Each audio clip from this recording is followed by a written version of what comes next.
খবৰ চৰিত্ৰমৃত দধি দুগ্ধ ঘৃত মধু।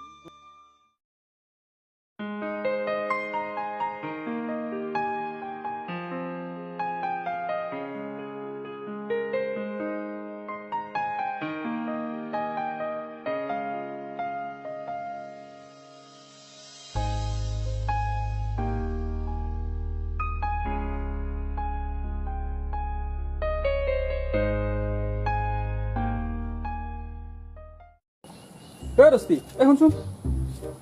কি এই বচোন কথাটো ক আগতে দস্তি এটা হেল্প কৰ না ভাই কিনো কৰিবি তই হেল্পটো ক আগতে ক কি আমাৰ যে মন্দিৰৰ পূজাৰী পূজাৰী ভৈনীয়েকৰ লগত এই গমটো পাইছ এইবিলাক কিন্তু বৰ বেয়া কথা দেই আৰে ভাই তই বিয়া হৈছ আমিতো বিয়া হোৱা নাই গতিকে হেল্প কৰিবি নকৰ সেইটো মই নোৱাৰো দেই কৰ না ভাই কৰ না কৰিবি নে কচোন কৰিবি না ক দে হ'ব যা কৰিবি তই যা হ'ব যা মই মেনেজ কৰিব লাগে তই যা তই এটা কাম কৰিবি পিছে তই তাক অলপ টাইম বহাই ৰাখিবি হ'ব যা হ'ব তই যাচোন তই যা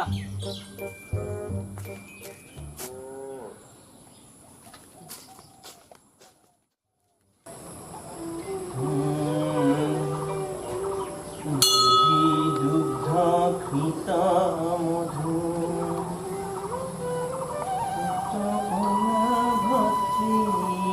দেও সেৱাহে সেৱা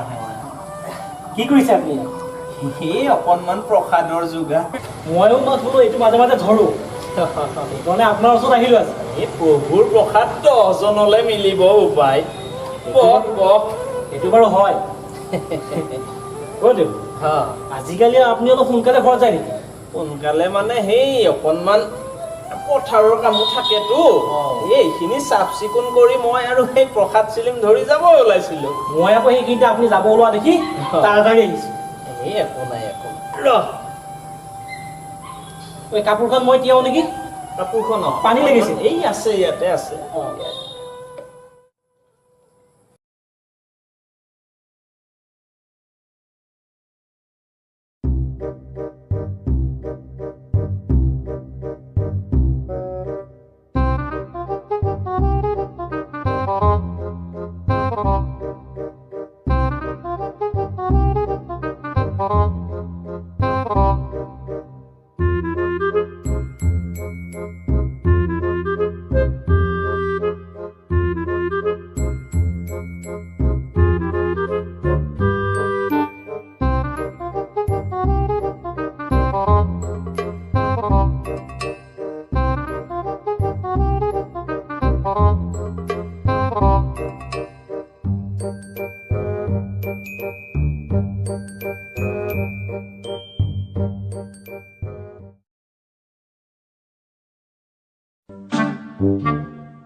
তেওঁক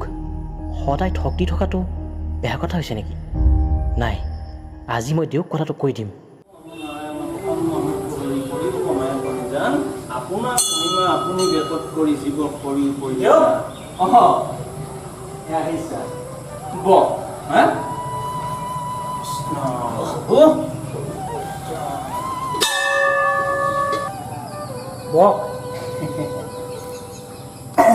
আহিলি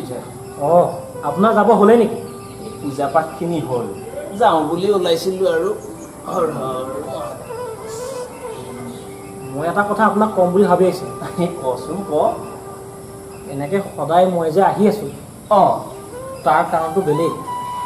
ক বোপাই কিবা মনত ভাবিছ নেকি এতিয়া ক'বই ভাল লগা নাই নহয় এই কচোন ক বাবাই সকলোৰে মাহাত্ম্য বুজি পায় নিশ্চয় পূৰ কৰি দিব নহয় অ' দেউ মোক বেয়া নাপাবি দেই বেয়া পোৱাৰনো আকৌ তাতে কি কথা হ'ল না কচোন এই মোৰ যে এটা লগ আছে এই যে আপুনি চিনি পায় ত্ৰিদীপ বুলি পাওঁতো ত্ৰিদীপ তাৰ সি মোক সদায় এইখিনিত কয় বোলে সেই আপোনাক মোক কথা কৈ ইয়াত ৰখাই থ'ব দিয়ে আৰু সেই সি আপোনাৰ ঘৰত যায় আপোনাৰ বৌৰ লগত তাৰ কিবা আছে অঁ সেইকাৰণে আজি 3 দিন ধৰি মই আহি আছোঁ তোৰ বন্ধু হয় প্ৰীতি মোৰ ঘৰত যায় হয় তই মোক ইয়াতে মেনেজ কৰ হয় হৰ হৰ মহাদেৱ পিছে বোপাই বিয়া পাতিছ পাতিছোঁ 6 মাহমান হ'ল কইনাজনী কেনে দেখিলো ধুনীয়া দেখি লগৰবোৰে সদায় কয় মোক মই পঢ়ুৰ কিপাত চিলিম এটা লগাই লওঁ তই সোনকালে ঘৰত যাওঁ বোপাই কিহৰ কাৰণে ঘৰলৈ যা যাদু খেল দেখা পাবি বুজা নাই মই বিয়া পতা নাই নহয় হা